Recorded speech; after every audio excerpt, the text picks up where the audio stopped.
দেশবাসীকে পবিত্র ঈদ উল ফিতরের শুভেচ্ছা জানিয়েছেন প্রধান উপদেষ্টা অধ্যাপক ডক্টর মোহাম্মদ ইউনূস। শুভেচ্ছা বার্তায় তিনি পরিবার পরিজন নিয়ে নির্বিঘ্নে ও আনন্দের সাথে দেশবাসীর ঈদ উদযাপন কামনা করেছেন। পরাজিত শক্তি দূর করে সবাইকে ঐক্যবদ্ধ থাকার আহ্বান জানিয়েছেন প্রধান উপদেষ্টা। বিকেল 4টায় তেজগাঁওয়ের প্রধান উপদেষ্টার কার্যালয়ে তিনি বিভিন্ন শ্রেণী পেশার মানুষের সঙ্গে ঈদের শুভেচ্ছা বিনিময় করবেন। পবিত্র ঈদ উল ফিতরের সকলকে জানাই ঈদ মোবারক। ঈদে পরিবার পরিজন নিয়ে নির্বিঘ্নে ও আনন্দ সহকারে নিজ নিজ বাড়ি যাবেন, আত্মীয় স্বজনের কবর জিয়ারত করবেন, গরিব পরিবারের খোঁজ খবর নেবেন, তাদের ভবিষ্যৎ ভালো করার জন্য চিন্তা ভাবনা করবেন, আপনার সন্তানদের সঙ্গে তাদের পরিচয় করিয়ে দেবেন, এই কামনা করছি।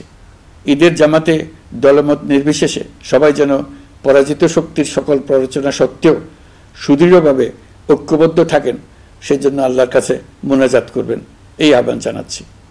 সকলের জীবন সার্থক হোক, আনন্দময় হোক। মহান আল্লাহ আমাদের সহায় হন। এই ঈদে জামা জুতো অ্যাক্সেসরিজের ডিসকাউন্ট